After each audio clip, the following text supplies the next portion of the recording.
Hey everybody, welcome to our new series. This is going to be a little casual. We're going to be breaking down some questions, and in this episode, I guess you could call it, this isn't going to be a BQChats episode, but it's going to be the first in a new series, we'll say. Just available on YouTube. We're not going to do a podcast version because this is going to be a little more visual with us breaking down questions and talking about things. So in this episode, we're going to talk about some cross-reference questions. Going to show you guys some. Going to break them down. Going to look at it from a quizzer perspective and look at it from a coach perspective. And as a former quizzer and as a current coach, we can kind of break it down and kind of teach it the way we see it and teach it to our kids. But first, you had something really cool that you could show from your quizzing days, right? Yeah. So I found one of my old box of not quizzing cards, my charting cards. And towards the latter years of my quiz career, I started really focusing on cross-reference questions because as like a new captain, I realized, and of course my coach was, we were all talking about this and stuff. We realized that I was going to be needed for a lot of the 30 pointers, specifically if the quiz came down to like the last 2 or 3 questions. We were going to have to rely on me as the captain to, try to get those questions. And naturally, there being 30-point questions, you got to think at least one of them, sometimes 2 of those questions are going to be cross-reference questions. So I really started focusing on studying charting for myself as just an extra of, every year I was trying to focus on, just study and review and, just the basic memorizing and review. But as a captain, I wanted to focus on cross references. So I made them for myself, which I hope every quizzer who is trying to learn charting is making their own quizzing cards. These are from 2015. So the material was the Proverbs and Ecclesiastes, and also First Kings as well. So this was from then, but this was how I made a charting card. This was a repeated phrase, and if you can see, that's backwards, isn't it? No, it's not. I can see it. It's fine. Yeah. Oh, okay. It's backwards on my screen. It says "is a crown," and I put 2 times on the top. Excuse my poor handwriting, but I put 2 times at the top just so when I'm studying this, I see "is a crown," and maybe this is cheating, maybe this isn't, but I knew that because it said 2x, that it was a 2-time phrase, and that phrase "is a crown" is located only twice in our material. So I would look at it and say "is a crown," and I would try to locate it on the back, just like you would be reviewing your verses. I would review my charting.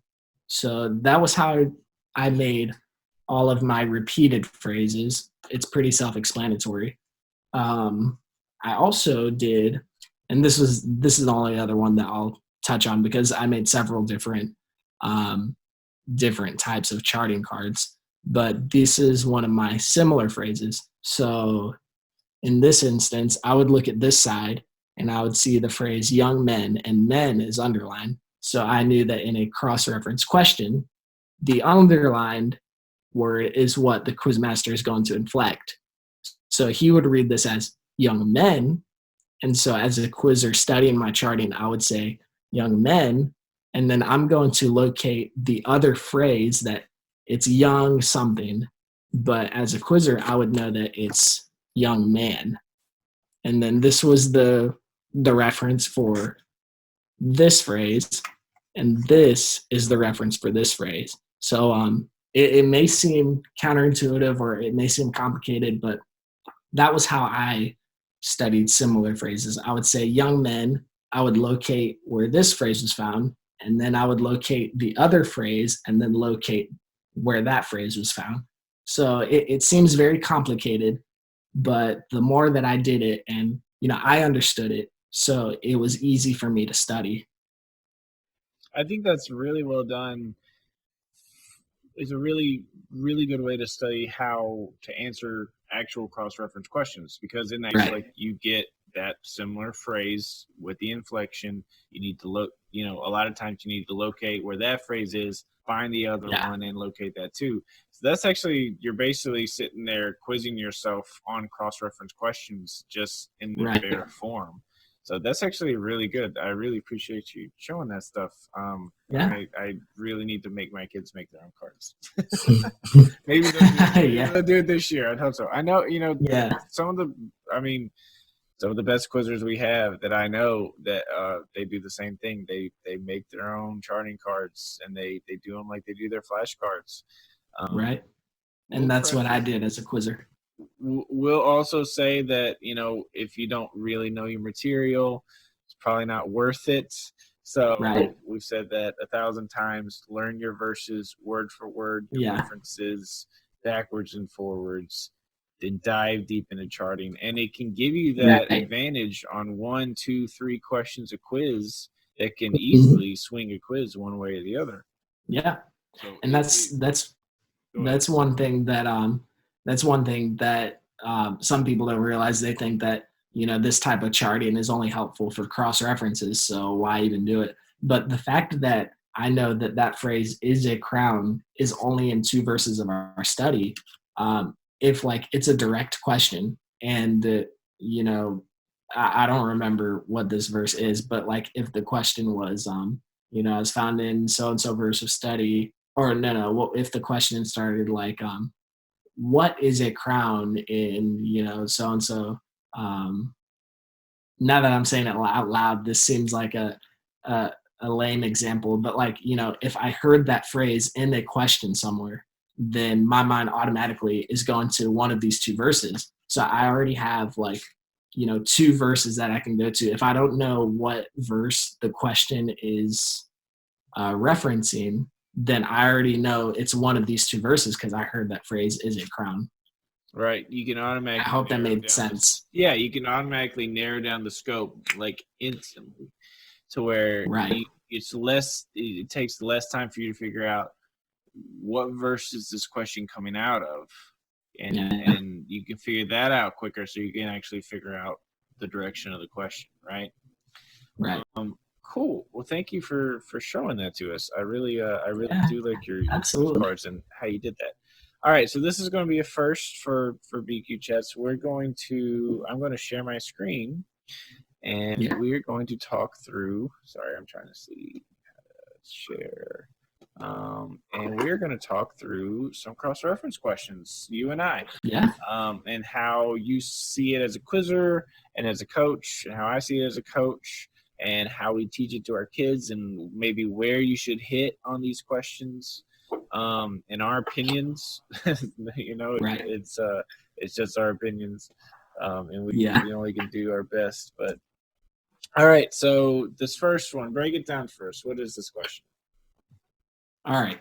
So this is a cross-reference 2-part question, as you can see on the screen. What I'll do is I'll read the question in its entirety, and then I guess we'll just kind of talk about it. So question number 12 is a cross-reference 2-part question worth 20 points. Question: Matthew records that who went up straightway out of the water, and Acts records that who were come up out of the water. And then you can see that, you know, it's Jesus and then Philip and the eunuch. So being in a competitive quiz, obviously, you know, we say quiz the question. You're not competing against the other team. You're quizzing the question yourself. And but naturally, there's going to be other people who are trying to get to this question before you do. So you do need to keep that in mind. So obviously, most quizzers are going to interrupt this question at some point. But the key is to interrupt the question at a point where you can still finish it. Because if I interrupt it after that first 2 words, you know, Matthew records, well, that doesn't tell me anything. You know, the question could go a million different ways. Really, you need some sort of information that, specifically in a cross reference 2-part question, that at least ties you to a specific verse. So you need that little chunk that the phrase is in that verse, or, you know, this isn't the case in this question, but like until they say the actual reference of one of the two verses. In this case, they don't say the full reference, they just say Matthew, and then they give you a phrase. So in this question, it's Matthew records that who went up straightway out of the water. Um, well, I don't have the verses in front of me, but I'm willing to bet that that phrase "out of the water" is possibly a two-time phrase that maybe as a quizzer you've already made a charting card for. So let's see. I've actually got it right here. I've got my phone. Yeah. So this is what I use a lot. So this is the BQ lookup 19 app. That's what I use too. Yeah, and it's really makes it easy to look up a phrase. And if you want to look up a specific phrase, you use a little apostrophe, and then you type out the phrase, and it'll only show you the verses that have that exact phrase in that order, in the order of the words that you spell out. And so "out of the water" is a two-time phrase. Yes. So what I will say, so if you get Matthew records that who went up straightway out of the water, if you hit there, and then you realize, oh, out of the water is a two-time phrase, and then it's another who and out of the water, that's easy. But where my kids would hit is Matthew records that who went up straight, they'd hit there, which in my opinion makes this question pretty difficult to hit very aggressively, because the information that the actual cross, which is out of the water, is at the end of that phrase, which you know that's the phrase you need. Matthew records that who, and that next information is that information for the cross where you need to make that connection, right? Right. So if you went up straightway, it makes it pretty difficult. That's probably, well, but what I would say is that, I like where you're going. You're right. Like, I have seen your quizzers hit at some very early questions, but, sometimes they'll come up with it. And, very skilled quizzers, they might hit there, but, you got to remember that the quizmaster is still going to get some words out after that. So that who went up straightway, that might be enough, because the quizmaster might read who went up straightway. And I think straightway is probably a one-time word, right? It may have been. My thing, I think quizzers would probably, if they get who went up straightway, they'd probably try and find a who went up another, and then straightway also, right? Another or a different word who went up another way, so that's the peril in the aggressive hitting on a question like this, is that if there's a point in the question where it could pretty much only be one thing, and that's if you get who went up straightway out of, if you know that if you get that information, it's the full phrase is who went up straightway out of the water, then there's only really one other way it could go, because the only cross that makes sense would be the other out of the water, because it's going to be another who, because the first half of the question is a who, second half is a who. Well, because if it were different, what would they do? They would emphasize the word who, right? And also another thing that we did mention was that the question starts out by locating a book. And in this question was from 2019, for those of you who don't know, and we studied doctrine last year. So we learned tons of different books of the Bible. The question starts out by mentioning Matthew.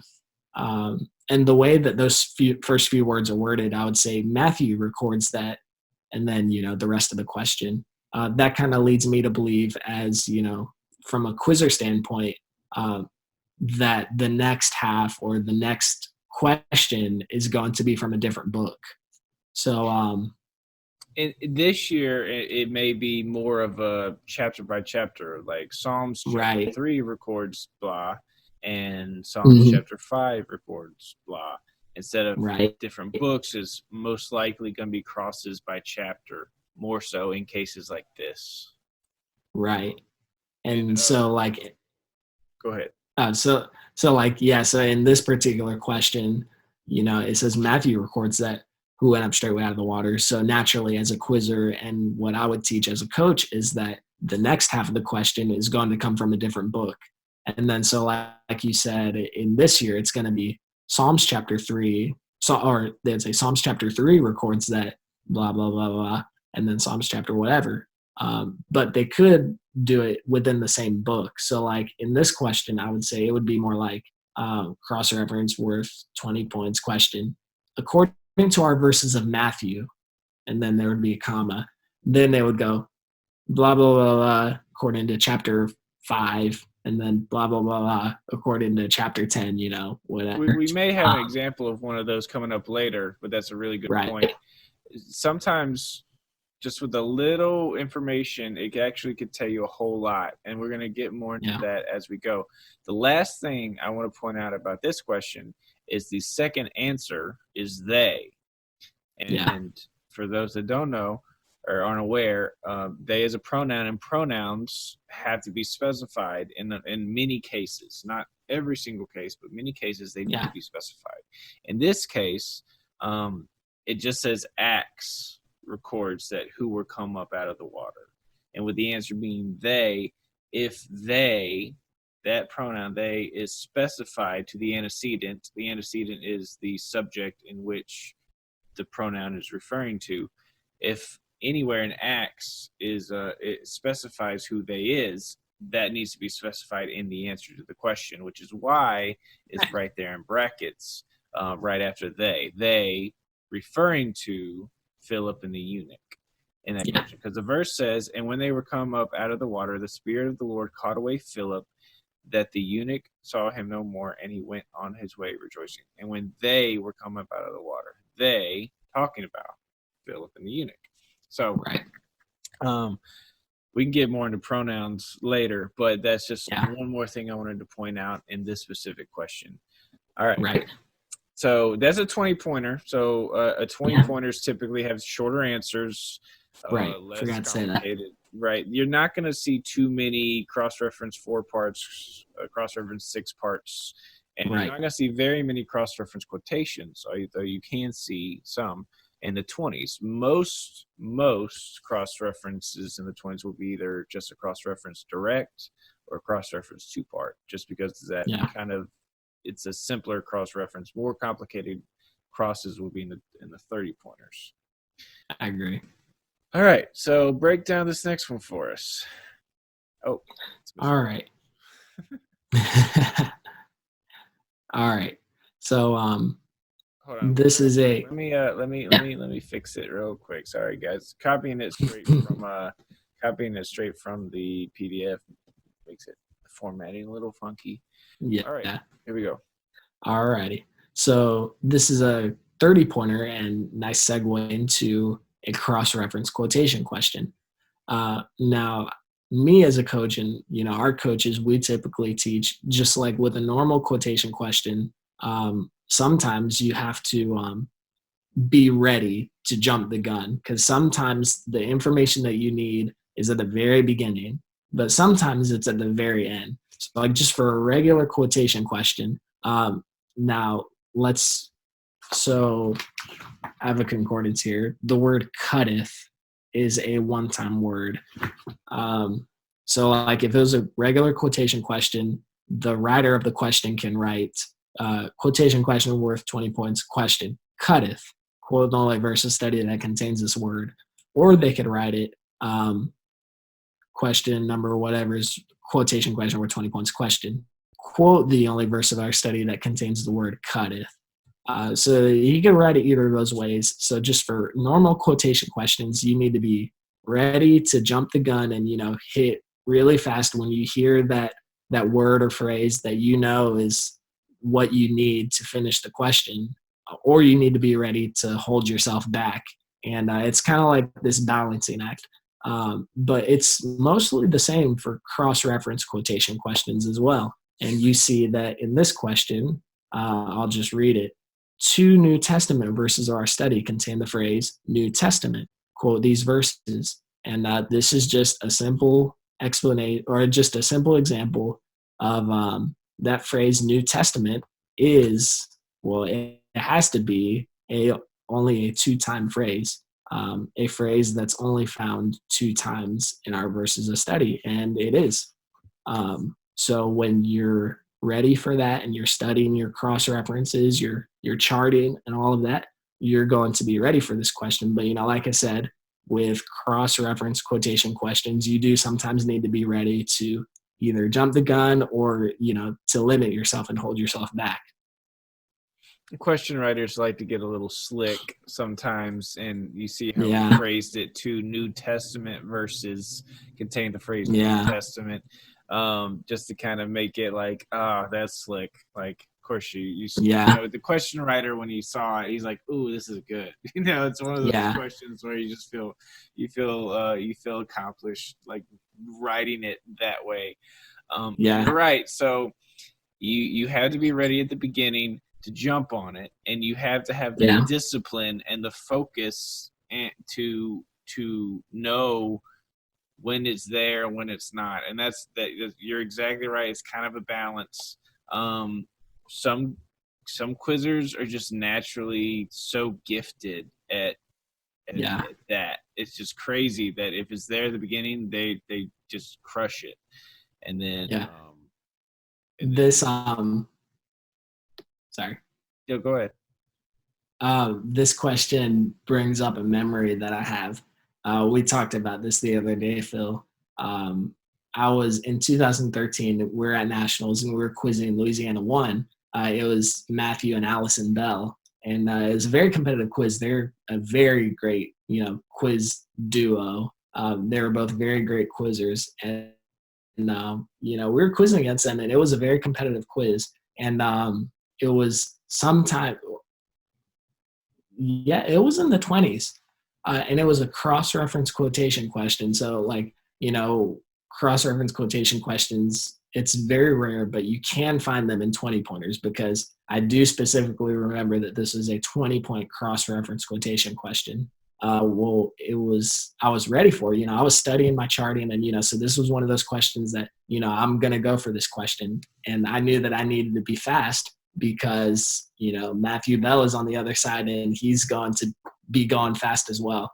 But this is a good example of what we were saying. You need to be ready to jump the gun, or you need to be ready to hold yourself back. Well, it was a cross-reference quotation question, and the quizmaster started reading it, and he goes, "Quote the two," and I hit the buzzer. Quote the two obviously was not enough for me to finish the question. And I was like, oh my goodness. And so I sat there for a couple of seconds, and then I realized they didn't call my number. I was sitting at yellow 3, and I looked up at the scorekeeper. She's looking at the quizmaster, and then, they start talking, and then the quizmaster looks up at us and he says, "It seems like we have a tie between yellow 3 and red 1. So we're going to have to void and replace this question, you lucky dogs." And so I was like, wow, like we tied then. Like we were both like, oh my goodness. I think you both appreciated each other in that moment. Yes. You saved each other's skin in that moment. Yeah, for real. But how I teach my quizzers, and I'm sure you do as well, there's lead up words in these type of quotation questions that when the next word you need is coming. And that's in this case that contain the phrase. That the next thing you need is the information that you have to have. And so you need to hit as soon as the word phrase is out of their mouth, because if you get there, you're going to get the information you need. And if you know your material enough, and if you studied your charting, you should be able to find, even if it's even if you only get that much information, you should be able to figure out that it's New Testament and be able to find the information and quote it in 30 seconds if you know your material. Right. Totally agree. Last thing, these are two reasonably sized verses together to make, a good bit of length in the 30-point quotation question. If it's a 20-point cross-reference quotation question, it's going to be most likely 2 short verses. Anything that's average size, when it's 2 or more, it's probably going to be 30-point length. Anything else on this question? Well, I mean, kind of along the lines of what you were saying, with 30-pointers, especially with cross-reference quotation questions, you have to quote 2 verses that are most likely going to be, like you said, reasonably sized. So if you hit right at that spot, contain the phrase new, and then you have to think about it. If you, let's say you take 5 seconds and then you think, oh, it's New Testament. So you finish the question, New Testament, quote these verses. Well, at that point, you've used probably 10 seconds of your 30 seconds. So that means you have 20 seconds left to quote 2 reasonably sized verses, which I would say that's, more than enough time. But like just the more time you spend on finishing the question, it means the less time you're going to have to quote those 2 pretty long verses. So one good skill to have is that you need to be able to quote your verses very fast. And because sometimes you might hit right at that split second where you really need to take some time to think about, what the phrase is, the phrase New Testament. So that's a good skill to have, is to be able to quote your verses very fast, but, accurately, because obviously it's a quotation question. It has to be word perfect. I in practice, sometimes we're working on 30-point crosses, and one of my, usually Sherwin or Avery, just hits so fast. And I'm like, great job. I know if you had 3 minutes to answer this question, you could do it. You could sit there and you could figure it out. But you have 30 seconds. So it doesn't matter if you have the ability to hit it there. You have to be able to hit it there, finish the question, and answer it in 30 seconds. And that means maybe waiting for more of the question to get out so that you have less to figure out. It's very hard when they want to hit it as soon as they possibly can to give them to have the shot at finishing it. But it's like, hey, sometimes you had to let more of the question come out so you have a chance, because it could be a lot of information you need to get out very quickly. All right. Next one. This is something that I've talked about a lot, but I'll go ahead and let you break it down first. Is that a cross-reference question? Oh, it's not. Did I copy the wrong question over? Okay. Well, this isn't a cross-reference question, so I'll take this one over. Yeah. I didn't mean to copy this one over, but this is a good thing to talk about, because there's something that I noticed when I was really trying to prep for nationals this past year, and the way that the nationals questions, the word concerning and the word records were always paired together, pretty much always. And so anytime he said concerning something, it almost always was, this verse records what? The verse that information was contained in. And anytime it was, First Chronicles chapter 29, verse 3, concerning gold and silver records what? It was always that concerning and that records were always paired together. And so by noticing that and teaching your quizzers that, hey, anytime he uses the word concerning and gives you some information, he's going to ask records what? Like, basically he's asking for the whole verse. So that was definitely something that helped us in preparing for nationals, to kind of see that was something that he did deliberately. Therefore bears the question, right? He deliberately, when he used that word, he was setting it up so that you could interrupt at a decent point and know where the question was going. Sorry, I copied the wrong one. No, it's okay. That's actually something that I noticed too, and I, even outside of Brother Faubert, I've noticed other question writers do that too, and that's actually something I had to talk over with my quizzers leading up to the Bayou Blast this past year. And I remember specifically because we were in the airport and I was reading them questions, and I was like, you got to remember, concerning so-and-so, blah, blah, blah, records what, we just had to talk that over. But, it's something that I've noticed too. It's important that as coaches, we're the ones that get to read these quizzes. and Yeah. see them on the paper, and we have to try and notice question writer tendencies and patterns to help our kids notice them, so that they can be able to finish those tough questions and so hit quickly and finish the questions. All right, so Right. sorry about that, everyone. No, it's all right. You know what? That was just extra. Yeah, that was free. That was free. All right. So let's talk about this question. All right. So another cross-reference two-part question. And again, I'll just read it through and then we'll talk about it. It's a cross-reference two-part question worth 30 points. Question: what is recorded in the verse of Ephesians that mentions deceitful lusts, and what is recorded in the verse of Titus that mentions worldly lusts? So this is a good example of, like I was showing you with the similar phrases. I looked this up beforehand, but the word lusts is a two-time word.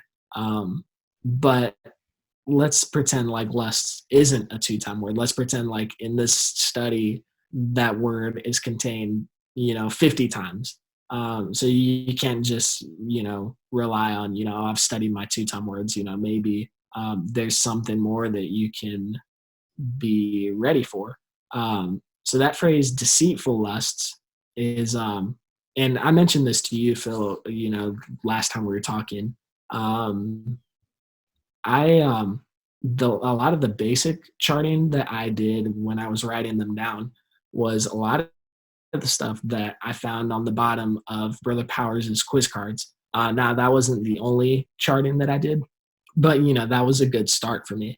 I felt like if Brother Powers felt like it was worth putting at the bottom of the quiz card, then it should be worth me writing down and keeping locked away. And that's where you can find a lot of these similar phrases. In one verse, it's going to have the whole verse, but then at the bottom, it's going to show a similar phrase that is also found in another verse. So this would be one of those phrases. In the verse of Ephesians, you'd have the whole verse, and then at the bottom, it would show worldly lust, because deceitful lust is in this verse, but worldly lust is in this one. So as a quizzer who is hearing this question for the first time, what is recorded? So there's your question for the first half. What is recorded? What is recorded in the verse of Ephesians that mentions deceitful lust?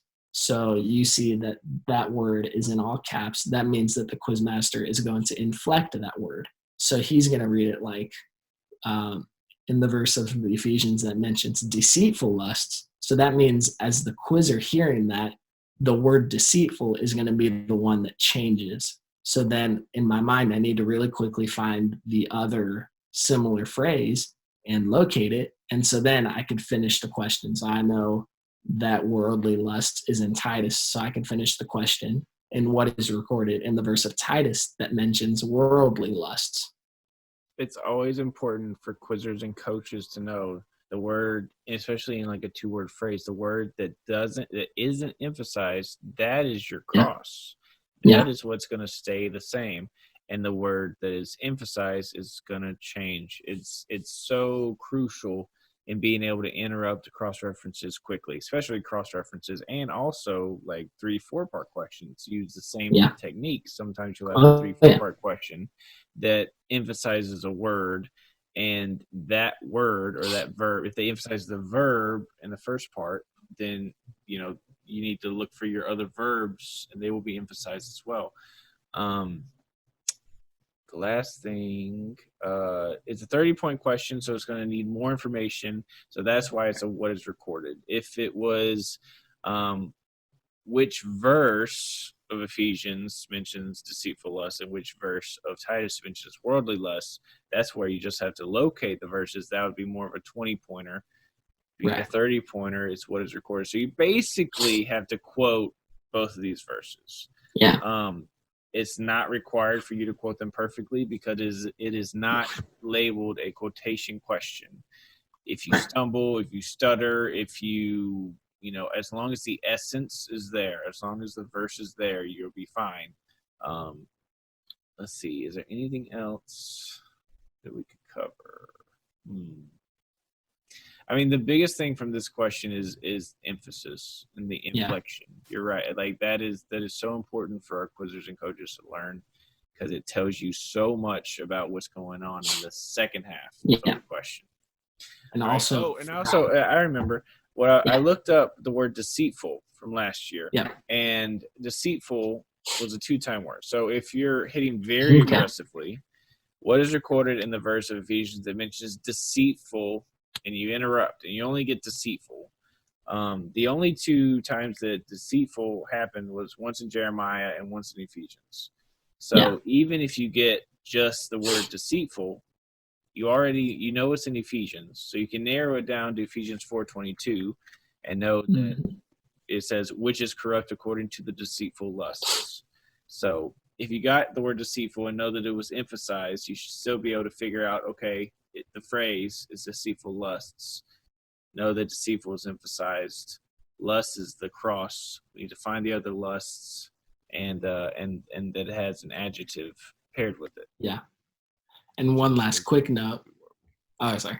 Oh, go ahead. And so one last quick note is that, for our coaches out there, maybe you're starting a program fresh, and all is that you need to buy questions and read them. It's also good to keep in mind that when you do see a word that's in all caps, or sometimes maybe the quizmaster will put it in bold, then as the quizmaster reading the question, then you do need to emphasize those words, because a lot of times you could lead a quizzer astray if you don't emphasize the word, or if you emphasize the wrong word, they're going to think of an entirely different question. So, as the coach is reading the questions, remember the words that are in all caps, you need to emphasize those words and those words only.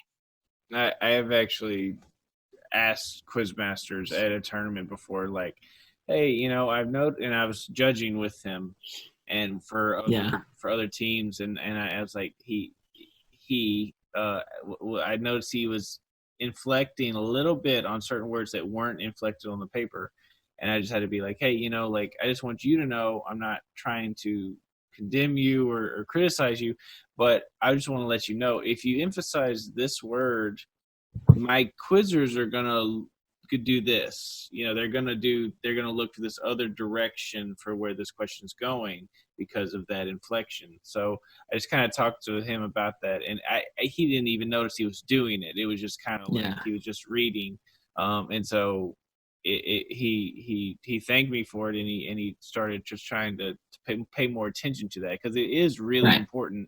And sometimes it can be lost of how important it is.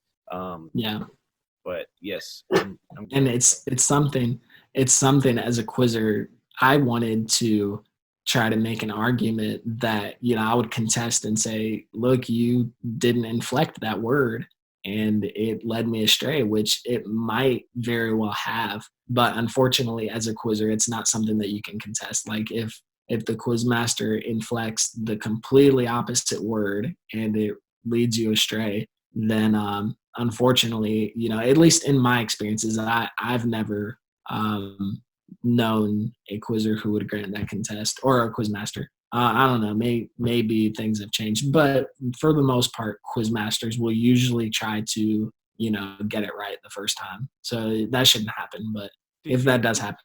Did you cry a little tear as you that always works for me. That's what I do. I just kind of let a little tear fall. Works every time. Right. Yeah. Next one. Let me fix this one again. Mm-hmm. All right. So what is this question, Trevis? Yeah. It is a cross-reference 3-part question. So quick note, a lot of times with cross-reference questions, you will find them in cross-reference 2-part questions, cross-reference 3-part questions, cross-reference 4-part questions, or cross-reference 6-part questions. But personally, I've never seen a cross-reference 5-part question. Have you? I don't think so. Yeah, and I think the reason being is because most cross-reference questions, they usually tend to be in even numbers, except for you can get away with a cross-reference 3-part question, because usually you can get away with like asking a quizzer to pull information from 3 different verses. If you try to get them to, talk about like 4 or 5 separate verses, then, that's that seems like, you could be getting into like, that's just that's too much. It's asking for too much information. Right. But like the cross-reference 4-part questions, you could have them only in 2 different verses. So like what is recorded in which verse of, Galatians, and what is recorded in which verse of Ephesians. So even though it's 4 parts or even a 6-part, what is recorded in, or who did what in which verse of chapter, right? Chapter, who did what in which, yeah. Yeah. So that's just a quick note. Just random, but you could find it helpful maybe, I guess. But this is a cross-reference 3-part question worth 20 points. And it goes, referring to the Lord in Psalms chapter 119, thy word is what in verse 89, thy word is what in verse 105, and thy word is what in verse 140. This is just a good example of, just honestly, the phrase thy word is probably found several times in, doctrine from our verses last year.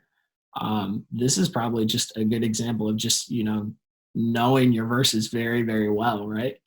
Because this also goes back to what we talked about before, in that the yeah, scope of the question is narrowed down, just like you said right, earlier. If it said according to our verses of Matthew, comma, and then that the cross is going to take place in Matthew. In this case, it says referring to the Lord in Psalms chapter 119, and there's a right, pause. Do you know, or you should know, that this question is going to take place in Psalms chapter 119? And yeah, we only had, I don't know, 5 to 10 verses yeah, in chapter 119 last year, which is a lot, yeah, for one chapter in doctrine. But I think it's more of thy word is, yeah, like that adding the word is in that phrase, thy word is, thy word is, thy word is what helped you kind of find it, finding those right, words, those verses in chapter 119 that describes the Lord's word as thy word is. right, Um, yeah, right. So I think the biggest thing to take from it is noticing when a cross-reference question narrows the scope of the question to a certain chapter, a certain book, or certain. I guess that's the only 2 things it would be. Even if it's in the New Testament, you can narrow it to the New yeah, Testament or Old Testament. You can narrow it to a book. yeah, You can narrow it to a chapter. oh yeah. Yeah, so that's what I would take away from it too. If the question starts by saying, referring to the Lord in Psalms chapter 119, or as found in our verses of Psalms chapter 119, or according to Psalms 119, you could start that question in a myriad of different ways, and it's all going to conclude with the same thing: is that the 3 questions are going to be found in only Psalms chapter 119. So, with that knowledge as a quizzer, if I hear that first question, thy word is what in verse 89, you should be able to hit there reasonably and finish even with the 2 other ones, just by locating them, really fast. And that this is the kind of question where you have to know your references just Right. just without even thinking about it, your references and be able to spit them out. And then be able to jump from verse to verse and give the information needed in each. Yeah, and this is the first answer is kind of interesting too, because in verse 89, thy word is settled in heaven forever. Like that forever Right. settled in heaven. Sometimes it may be like, oh, that forever is not necessary. Thy word is settled in heaven, but you also Yeah. need it is settled in heaven forever. The forever Right. is part of that answer. Right. It has to do with, Right. thy word. Right.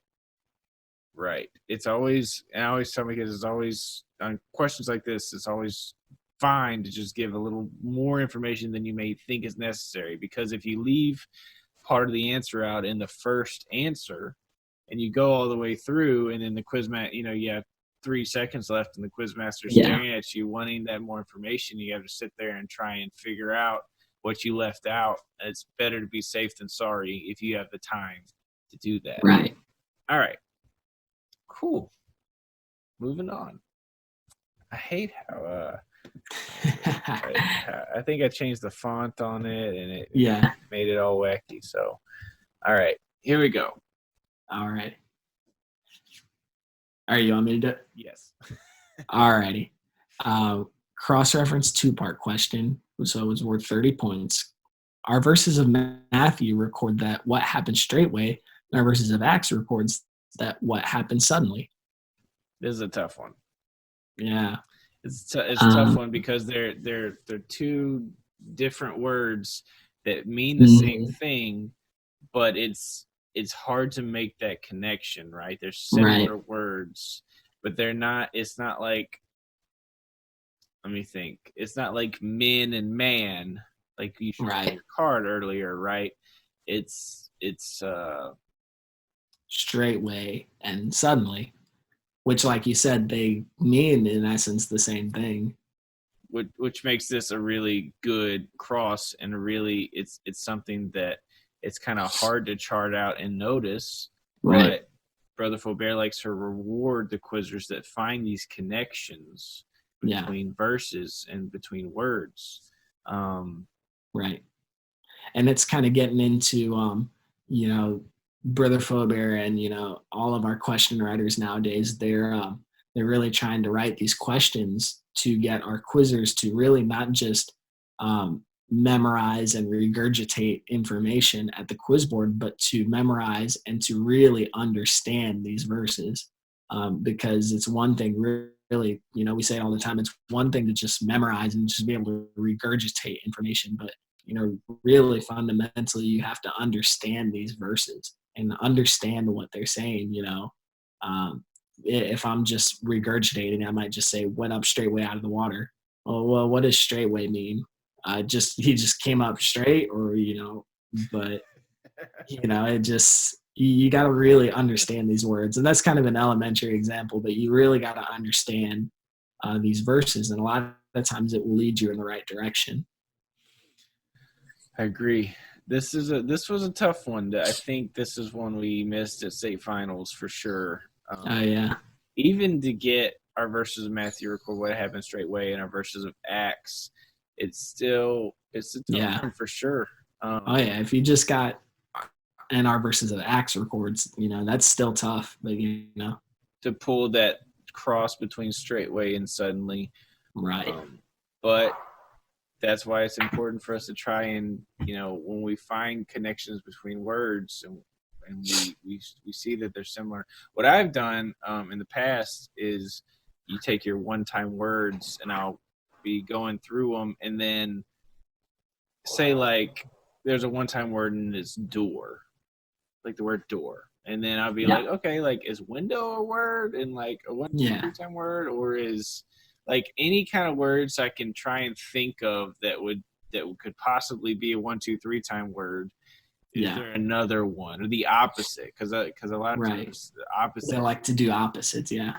Right. Like I heard one question that it was really cool. I don't remember what the study was or the verse, but the question went something like, what is recorded in which verse concerning a question, and what is recorded in which verse concerning an answer? And that particular, I think the question and answer was both one-time words, and but like I don't remember who hit on it, but we came across it in practice, and we were just like, wow, that's a really cool question. Sometimes the study lends itself to really, really interesting crosses. Yeah. All right, so I think we agree this is a tough one, and this is ones that takes an ample amount of study and connecting together. And I don't think my quizzes were prepared well enough at state finals to hit aggressively and get this one right, but it's a goal, at least for the national level, to be able to answer, to make these connections. Right. All right. break down this one. Oh well, let me fix this one again. All right. Go ahead and break down this. This is our first 6-part. Yeah.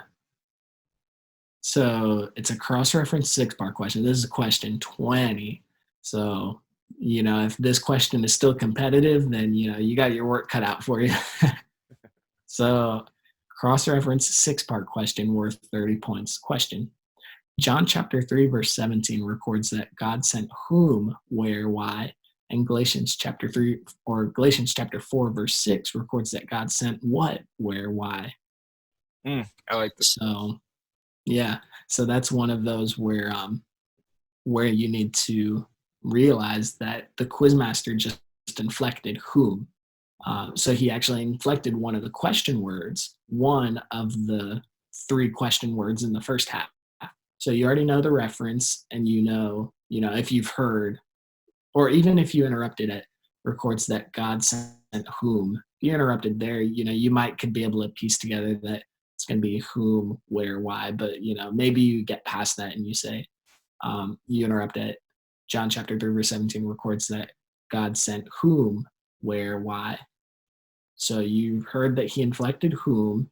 So then now you got to find the next reference, but you know that where and why are going to be the same, and you know that it's going to be God sending, possibly a what into somewhere, and that's what this question. Yeah. Sorry, I was gonna say Awesome.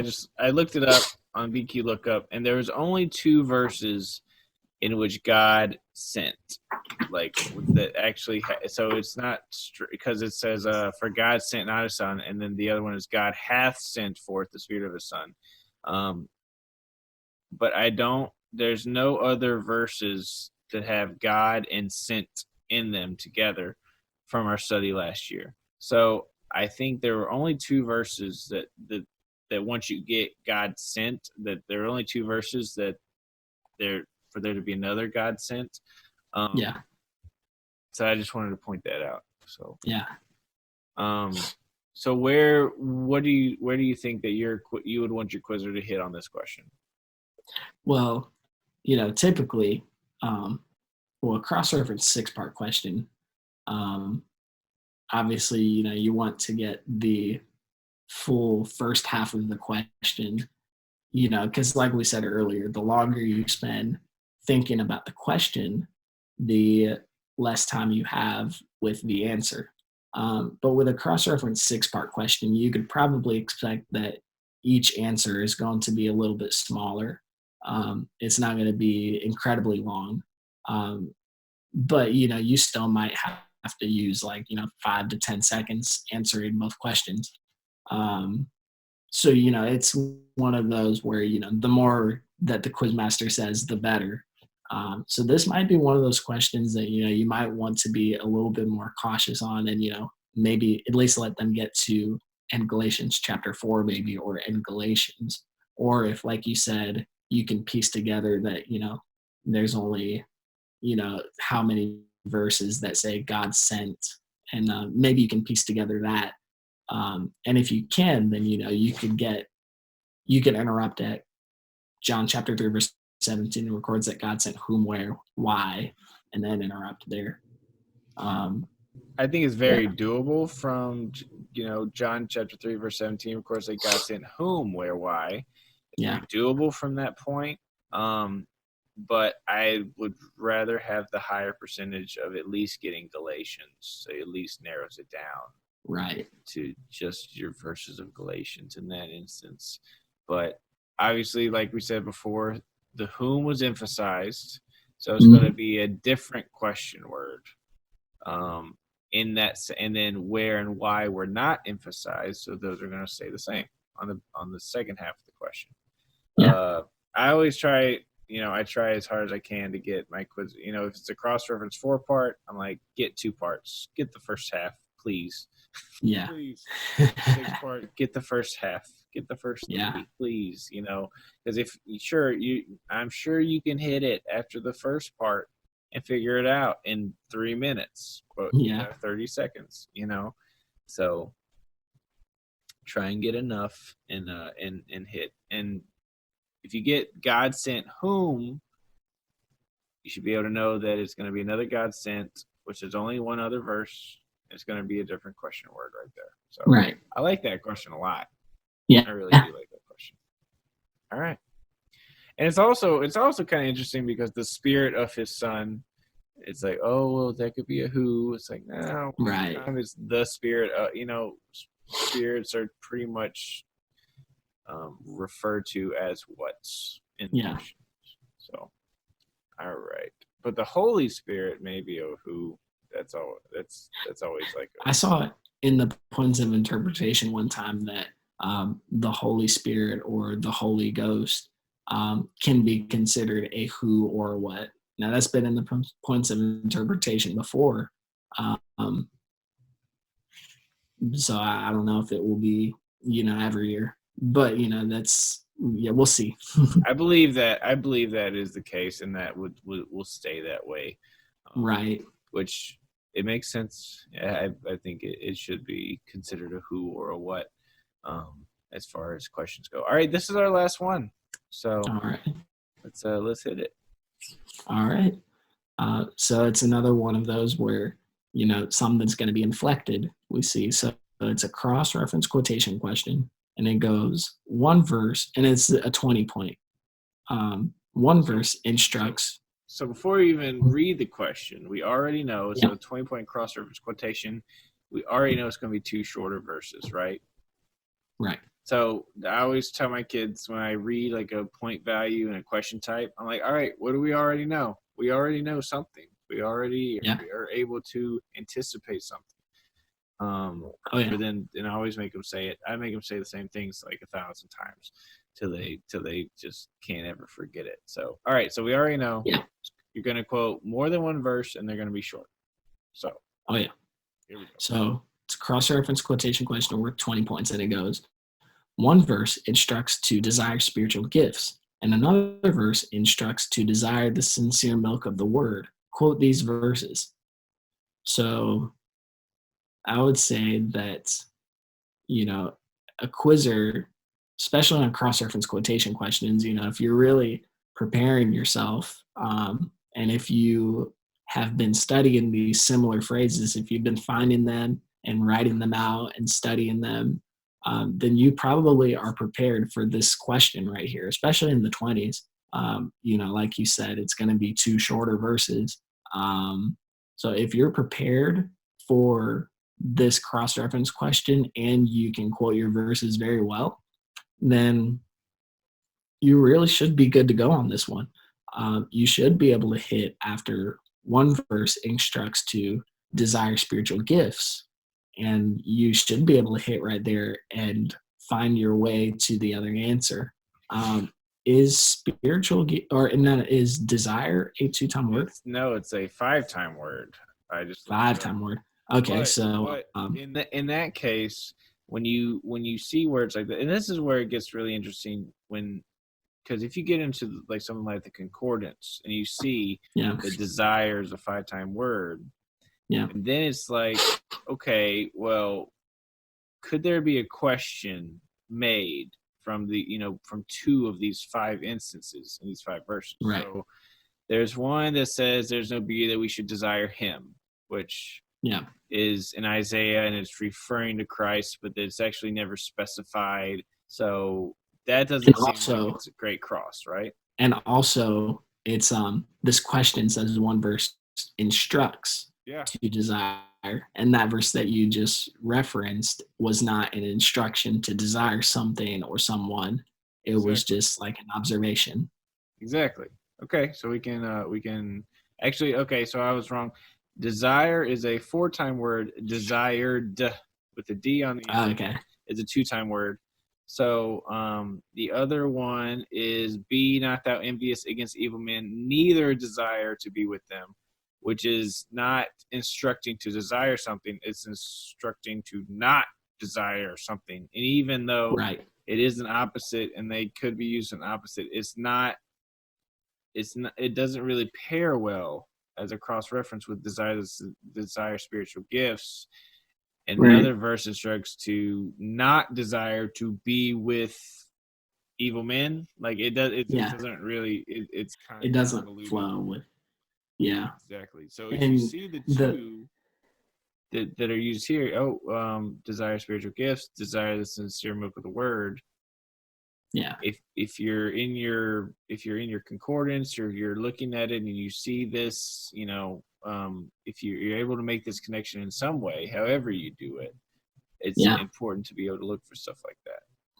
And also a good note to point out is kind of touching back on the you know the quiz master nowadays. They want you to not just know these verses, but they want you to understand them. I had a quizzer last year who he was quoting to me, and he quoted this. He was quoting it really fast, and he said, "As newborn babes desire the sincere milk of the word that you may grow thereby." And I was like, okay, quote that again, because just the way that he was quoting it sounded weird. As newborn babes desire the sincere milk of the word. And then so I was asking him, I was like, okay, so tell me about that verse. Like, what is that verse saying? And he was like, it's saying like how, newborn babes, they desire the sincere milk of the word, or he's really young. He was just kind of trying to talk it out. I was like, no, that's not what this verse is saying. It's saying, as newborn babes, you are to desire, I want you to desire the sincere milk of the word like newborn babes. So if you were like this quizzer who didn't really understand that that is actually an instruction to desire something, then you might not have been able to will yourself to that answer. So it's just a good example of you just have to understand these verses and understand what they're saying. That's a really, really good point. And I am pretty sure I had the exact same experience with one or two of my kids last year as well. Because Yeah. unfortunately, one thing that quizzers tend to overlook sometimes is basic punctuation in the verses. Right. And to be like, hey, there's a comma there, and that means something. Yeah. That complete commas are important, Yeah. commas can be important. That's kind of a running or a kind of a meme or a joke where you take a Yeah. sentence and you like take the commas out and it means something different. Oh yeah.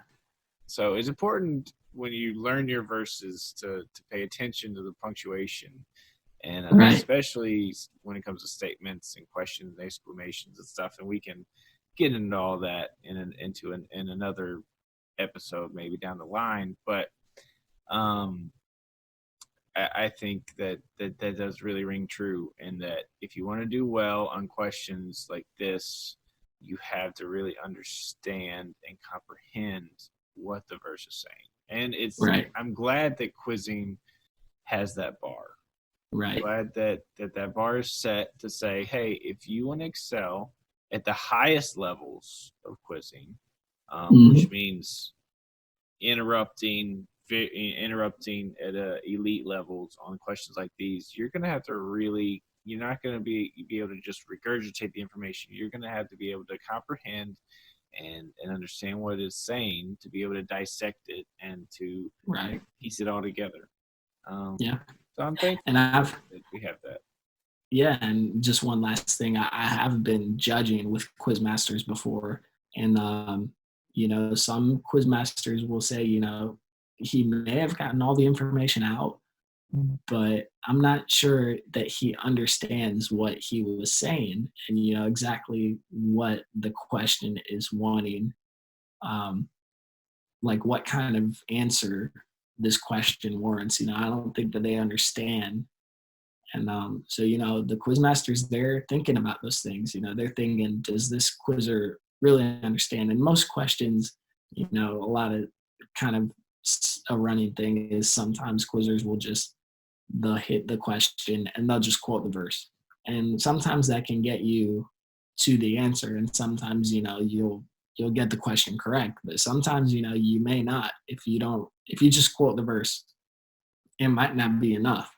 You have to understand what the question says and what the question is wanting you to answer. Right. I always try and get my kids in practice to answer the question. Like even Yeah. especially the younger ones, they hit and they just quote. It's like, okay, no, what's the answer to the first question? First of all, what Right. was the first question? Because half the Right. time they don't even know. They just, Yeah. it's amazing. I challenge any coaches out there that run their quiz practices. Just read a question, and then whenever someone hits, just get a different quizzer to repeat what the question was, like instantly, right Yeah. after it was hit. Be like, okay, what was the question, like Jim? And I Man. guarantee you, Jim's probably gonna just look flabbergasted and be like, "What? I need to What? actually remember the question that just came out of your mouth." Yeah. Like, yeah, if you want to be able to answer it, you gotta be able to Yeah. listen and retain it, and it's That's great. a really good point. Yeah, it's and I've been trying to work with my 5-year-old even just because that's kind of a Yeah. skill that people don't really consider sometimes as coaches and quizzers is just be able to hear something and like Right. put it like in your mind and keep it there while like thinking about other things to answer it. You have to remember the question almost word for word to really be able to figure out the answer. And Right.